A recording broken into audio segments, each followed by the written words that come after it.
नमस्कार, आप देख रहे हैं आपका अपना शो मिस्टर चीफ मिनिस्टर और मैं हूं आपके साथ प्रीति चौहान।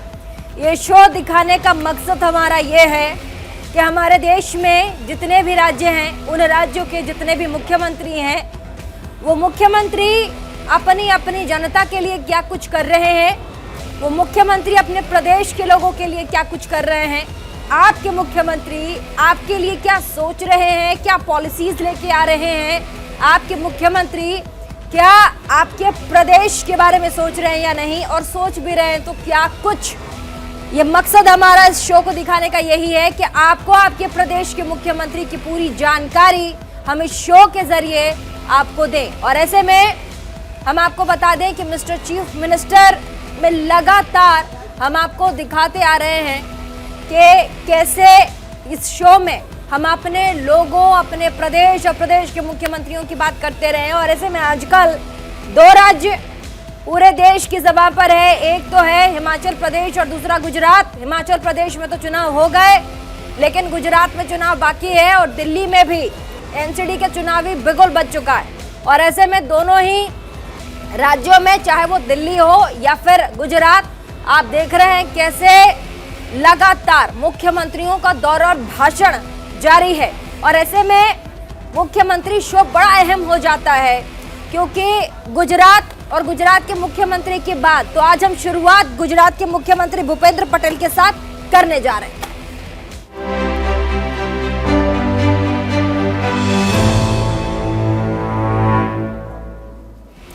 गुजरात विधानसभा चुनाव के लिए बीजेपी ने अपना घोषणा पत्र जारी कर दिया है और साथ ही भाजपा अध्यक्ष जेपी नड्डा, मुख्यमंत्री भूपेंद्र पटेल, प्रदेश अध्यक्ष CR पाटिल मौजूद रहे। बीजेपी ने इसमें गुजरात के युवाओं के लिए रोजगार से लेकर के शिक्षा, किसानों, महिलाओं, स्कूली बच्चों तक के लिए वादे किए। बीजेपी ने अपने 5 साल में 20 लाख लोगों को रोजगार देने का वादा किया।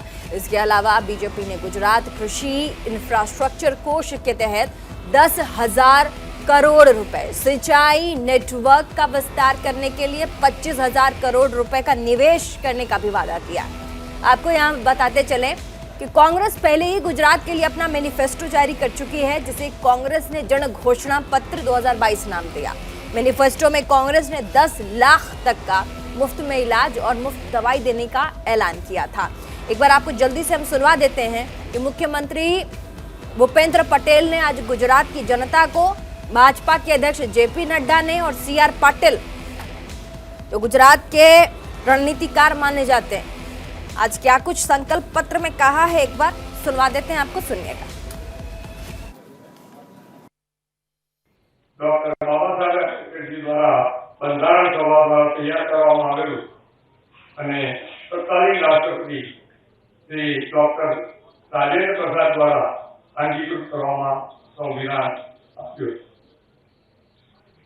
આજે ગુજરાતના સૌ ભાઈઓ બહેનો સમક્ષ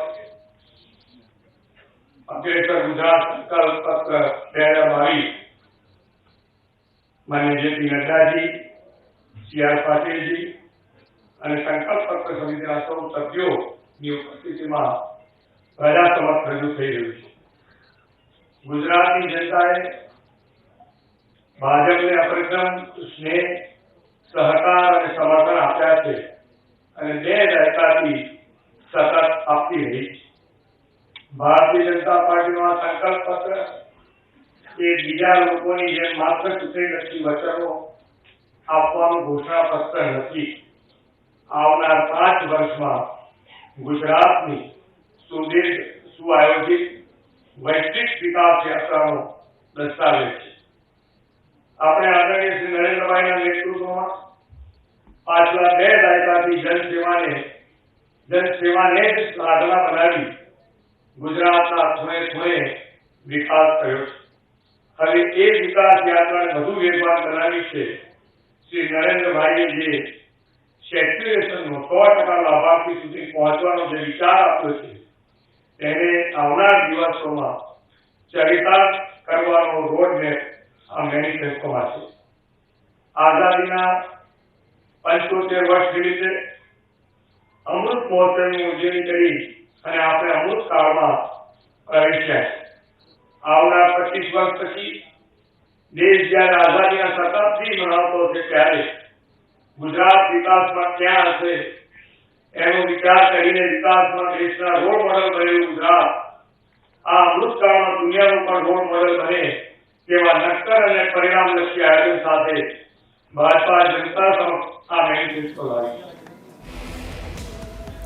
तो आपने भूपेंद्र पटेल गुजरात के मुख्यमंत्रियों को सुना, संकल्प पत्र जारी कर रहे थे गुजरात वासियों को, उन्होंने संबोधित किया, उनसे बातचीत की गुजराती में। लेकिन की पॉइंट्स हैं, जो इम्पोर्टेंट पॉइंट्स हैं जो संकल्प पत्र में कहा गया है, वो हम आपको पॉइंट वाइज जरा समझा दें ताकि आपको पता चले कि गुजरात को इस बार भाजपा क्या सौगात देने वाली है।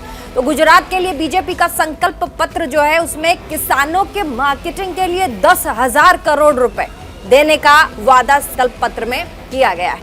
सिंचाई व्यवस्था के लिए लगभग 25,000 करोड़, गौशालाओं के लिए 500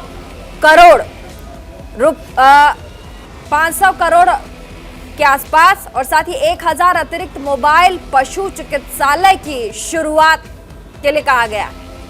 बड़ी बड़ी बातें और लोक लुभावनी बातें कही गई हैं। 1,000 अतिरिक्त मोबाइल पशु चिकित्सालय की शुरुआत संकल्प पत्र में कहा गया है।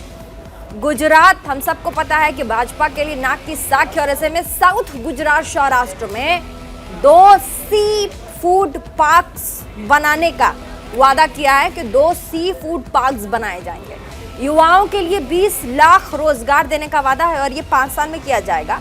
5 साल के तहत 5 साल में 20 लाख जो बेरोजगार युवा हैं उनको रोजगार दिया जाएगा। स्कूल ऑफ एक्सीलेंस के लिए 10,000 करोड़ रुपए देने का वादा किया गया है संकल्प पत्र में। देश का पहला ब्लू इकोनॉमी इंडस्ट्रियल कॉरिडोर तैयार किया जाएगा, ये भी वादा किया गया है। भाजपा ने अपने संकल्प पत्र में ये भी वादा किया है। मछली पकड़ने के लिए बुनियादी ढांचे को मजबूत करने पर जोर दिया जा रहा है। ये भी संकल्प पत्र में कहा गया है कि हमारी सरकार आएगी तो किया जाएगा। गुजरात को 4 से लेकर के 6 लेन सड़क से जोड़ने का वादा है और ये बड़ी बड़ी फ्लाईओवर्स होंगी। ट्रैफिक की अगर समस्या गुजरात में है तो वो नहीं रहने वाली है। गुजरात ओलंपिक मिशन के तहत world class sports facility centres बनाए जाएंगे। तो ये वो पॉइंटर्स है। छात्राओं को इलेक्ट्रिक स्कूटी देने का वादा किया गया है। जो गुजरात की छात्राएं हैं, कॉलेज जाती हैं, स्कूल जाती हैं, उन्हें इलेक्ट्रिक स्कूटी से नवाजा जाएगा, संकल्प पत्र में कहा गया है। साथ ही तमाम बड़ी बड़ी बातें जो हमने आपको कहा, जिससे गुजरात का जो इंफ्रास्ट्रक्चर है, जो बेसिक चीजें हैं वो तो बदलेंगी, लेकिन महिलाओं के ऊपर भी काफी ध्यान दिया गया है। प्रधानमंत्री जन आरोग्य योजना के तहत तकरीबन 5 लाख के बजाय अब 10 लाख रुपए दिए जाएंगे। गुजरात की 1 लाख महिलाओं के लिए रोजगार के अवसर सृजित किए जाएंगे, यानी कि 1 लाख महिलाओं के लिए रोजगार पैदा किया जाएगा।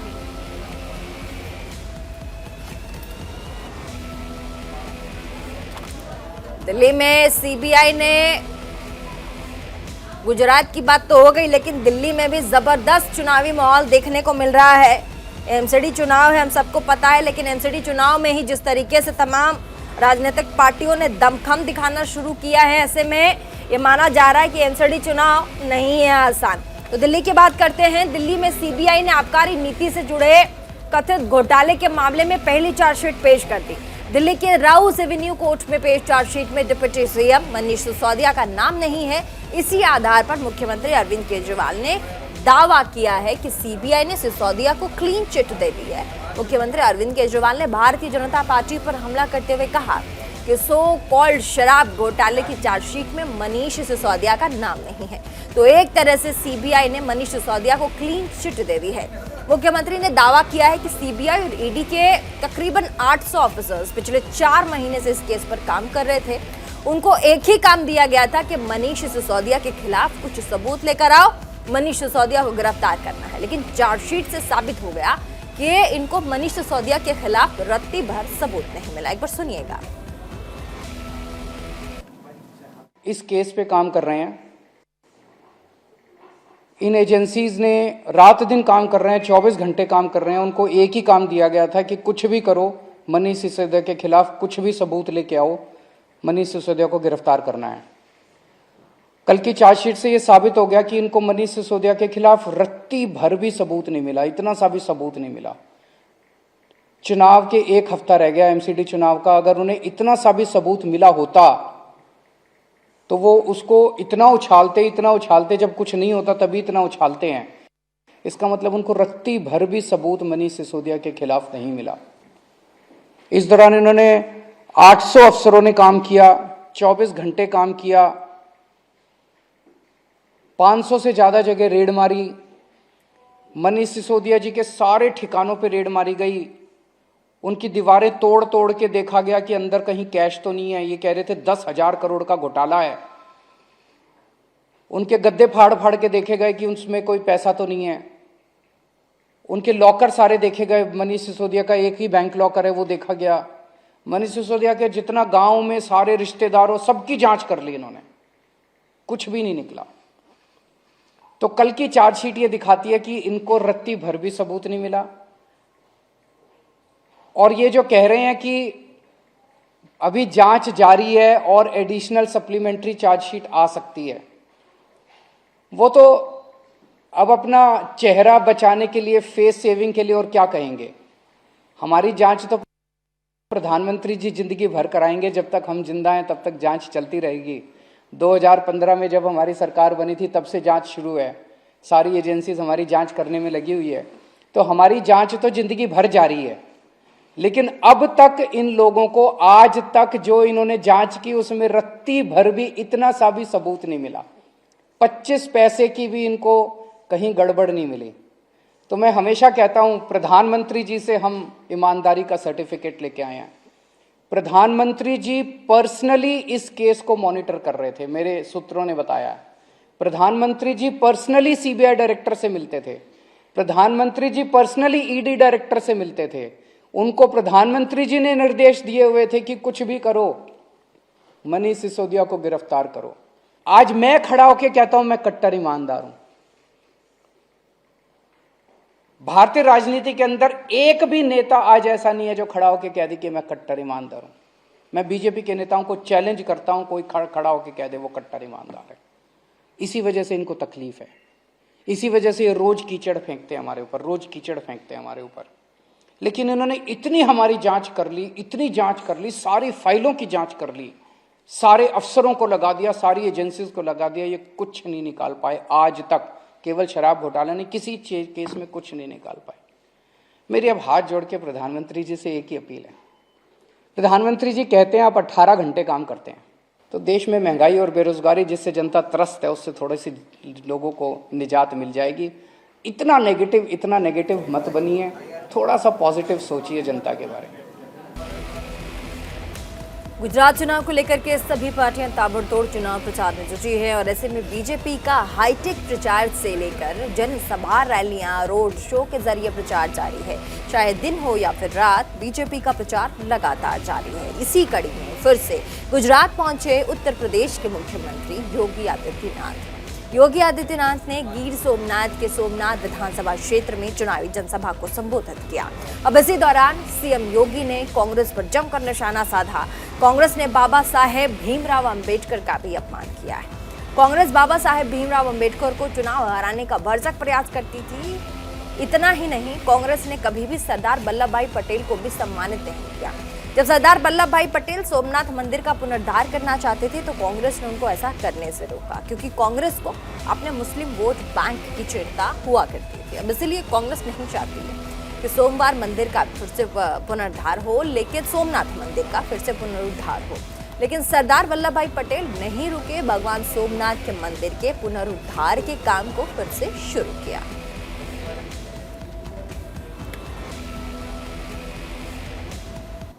भाइयों बहनों, भगवान सोमनाथ का यह धाम आज जिस भव्यता को प्राप्त कर रहा है आप सबके सामने है। प्रधानमंत्री मोदी जी के मार्गदर्शन में, उनके नेतृत्व में भारत के विरासत का सम्मान हो रहा है। भारत के इस विरासत को एक नई ऊंचाइयां प्रदान करने का कार्य हो रहा है। और साथ साथ विरासत के सम्मान के साथ ही भारत के उन सभी हुतात्माओं को, अमर शहीदों को, जिन्होंने देश की आजादी के लिए अपना सर्वस्व न्यौछावर किया था, उनके प्रति भी पूरे भारतवासी कृतज्ञता ज्ञापित कर रहे हैं। और इस अवसर पर भगवान सोमनाथ के इस मंदिर की उस कालखंड में रक्षा करते हुए शहीद हुए वीर हमीर जी गोहिल को मैं कोटि कोटि नमन करता हूं। मैं इस अवसर पर लौह पुरुष सरदार वल्लभ भाई पटेल को भी नमन करता हूं, जिनके प्रयासों से आज भगवान सोमनाथ का भव्य मंदिर हम सबके सामने है, हम सबके गौरव का प्रतीक बना हुआ है। भाइयों बहनों, लौह पुरुष सरदार वल्लभ भाई पटेल के सम्मान का मामला हो, दुनिया के अंदर उनका सबसे बड़ी प्रतिमा का निर्माण प्रधानमंत्री मोदी जी ने केवड़िया में करवा करके सरदार साहब को उनके सम्मान और उनके गौरव के अनुरूप सम्मान देने का काम किया है। बाबा साहब भीमराव अंबेडकर को उनसे जुड़े हुए 5 प्रमुख स्थलों को पंच तीर्थ के रूप में विकसित करने का काम प्रधानमंत्री मोदी जी के नेतृत्व में भारतीय जनता पार्टी ने किया। कांग्रेस सरदार साहब को कभी सम्मान नहीं दी। जब सोमनाथ मंदिर के पुनरुद्धार का कार्य सरदार साहब करना चाहते थे, तब कांग्रेस ने विरोध किया था, पंडित जवाहरलाल नेहरू ने विरोध किया था। कांग्रेस मुस्लिम वोट बैंक की खातिर कभी भी आपकी आस्था को सम्मान नहीं देना चाहती थी, और इसीलिए कांग्रेस नहीं चाहती थी कि भगवान सोमनाथ के मंदिर का पुनरुद्धार हो।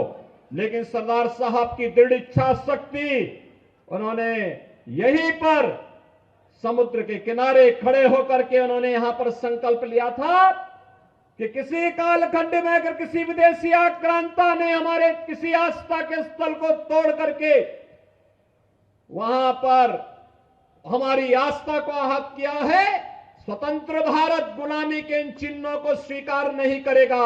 और भगवान सोमनाथ के भव्य मंदिर के निर्माण कार्य को आगे बढ़ाया था। कांग्रेस नेता राहुल गांधी की भारत जोड़ो यात्रा का मध्य प्रदेश में तीसरा दिन रहा, और ऐसे में इसके साथ ही यात्रा को लेकर के राजनीति भी अब गरमाती जा रही है। राहुल की यात्रा में पाकिस्तान जिंदाबाद नारे लगने पर बवाल मचा हुआ है। कांग्रेस ने यात्रा में पाकिस्तान जिंदाबाद नारे लगाने को बीजेपी को डर और साजिश बताया है। हम वहीं दूसरी तरफ प्रदेश के मुख्यमंत्री शिवराज सिंह की भी बात कर लेते हैं। मुख्यमंत्री ने मामले की जांच के आदेश दिए हैं। सीएम शिवराज ने राहुल गांधी पर निशाना साधते हुए कहा कि राहुल गांधी भारत जोड़ो यात्रा कर रहे हैं या फिर वो भारत तोड़ो यात्रा कर रहे हैं। भारत जोड़ो यात्रा में खुलेआम पाकिस्तान जिंदाबाद के नारे लगना बेहद शर्मनाक और निंदनीय है। मुख्यमंत्री ने कहा कि कांग्रेस ने पहले भी देश को तोड़ने का काम किया। आज भी जिस तरह से लोग यात्रा से जुड़ रहे हैं, वो कांग्रेस की मानसिकता को उजागर करता है। कांग्रेस की मानसिकता जोड़ने की नहीं, तोड़ने की मानसिकता है। ये राहुल गांधी भारत जोड़ने के लिए यात्रा कर रहे हैं या भारत तोड़ने वालों को जोड़ रहे हैं यात्रा से? सरेआम पाकिस्तान जिंदाबाद के नारे लगना, कि शर्म नहीं आती कांग्रेस को? कांग्रेस ने पहले भी देश को तोड़ा है, और आज भी जिस तरह के लोग यात्रा से जुड़ रहे हैं वो कांग्रेस की मानसिकता को उजागर करता है। और ये मानसिकता जोड़ने की नहीं, तोड़ने की मानसिकता है। जिन्होंने भी ये नारे लगाए हैं वो कभी माफ़ नहीं किए जाएंगे। मैंने जांच के निर्देश दे दिए, उनके खिलाफ सख्ततम कार्रवाई की जाएगी। कांग्रेस के नेता कह रहे हैं कि भारतीय जनता पार्टी के द्वारा ट्वीट करके ये वीडियो वायरल किया जा रहा है। खुद वीडियो डाल रहे हैं वो, और बाद में खुद डिलीट कर रहे हैं। इसमें भारतीय जनता पार्टी कहां से आ गई? चोरी और सीना चोरी। दुनिया जानती है संघ की स्थापना 1925 में हुई।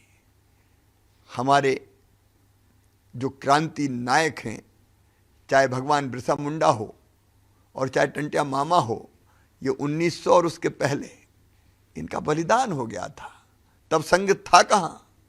जब संघ नहीं था तब संघ की बात कर रहे हैं, कौन भरोसा करेगा इन पे?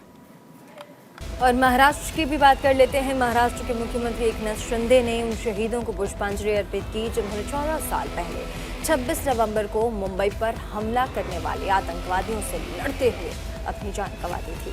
मुख्यमंत्री एकनाथ शिंदे ने पुलिस आयुक्त कार्यालय के परिसर में शहीद स्मारक पर श्रद्धांजलि दी। इस मौके पर उप मुख्यमंत्री देवेंद्र फडणवीस मौजूद रहे। मंत्री दीपक केसरकर, राज्य के पुलिस महानिदेशक रजनीश सेठ समेत तमाम अधिकारी मौजूद रहे। इन हमलों में जान गंवाने वाले पुलिसकर्मियों के परिजनों ने भी शहीदों को नमन किया। आपको यहां बताते चले कि 10 पाकिस्तानी आतंकवादी 26 नवंबर साल 2008 को समुद्री रास्ते जरिए मुंबई पहुंचे थे। उन्होंने हमले में 18 सुरक्षाकर्मियों समेत 166 लोगों को बलि का बकरा बनाया था और 166 लोगों की जानें गई थी। कई अन्य लोग घायल हुए थे। इसके अलावा करोड़ों रुपए की संपत्ति का नुकसान हुआ था। अजमल कसाब एकमात्र आतंकवादी था जिसे जिंदा पकड़ा गया था। उसे 4 साल बाद 21 नवंबर 2012 को फांसी की सजा भी दी गई थी। तो वहीं दूसरी तरफ महाराष्ट्र के मुख्यमंत्री एकनाथ शिंदे सभी विधायकों के साथ आज असम की राजधानी गुवाहाटी भी पहुंचे। वहां पर भी मुख्यमंत्री ने विधायकों के साथ मां कामाख्या देवी के दर्शन किए और साथ ही मां कामाख्या देवी के दर्शन के बाद आशीर्वाद लिया। हम आपको बता दें, मुख्यमंत्री एकनाथ शिंदे ने कहा कि हम सभी आस्था और हृदय से देवी कामाख्या की पूजा करते हैं। कामाख्या देवी के दर्शन कर सभी संतुष्ट हैं और सभी खुश हैं। एकनाथ शिंदे ने कहा कि मां कामाख्या से महाराष्ट्र के लोगों की सभी समस्याओं को दूर करने की प्रार्थना करते हैं। इसके साथ ही मुख्यमंत्री एकनाथ शिंदे ने असम के मुख्यमंत्री हेमंत बिस्वा को उनके सहयोग स्वागत करने वाले असम के लोगों के प्रति आभार भी व्यक्त किया है। आपको यहाँ बताते चले कि 3 महीने पहले शिवसेना पार्टी में बगावत के बाद एकनाथ शिंदे सभी विधायकों के साथ असम में ही आए थे, यहीं रुके थे। पहले सूरत और उसके बाद गुवाहाटी चले गए थे।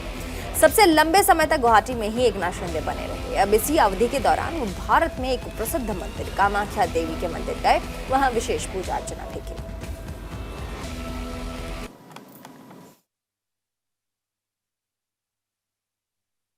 दर्शन हो गया है, दर्शन हो गया है।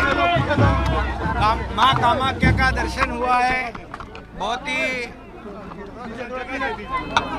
एक श्रद्धा से और दिल से सभी लोगों ने पूजा किया है, दर्शन हुआ है। बहुत ही समाधान और सभी लोगों को खुशी हुई है। माँ कामाख्या देवी का दर्शन अभी आज हुए हैं। बहुत बहुत सब लोग खुश हैं।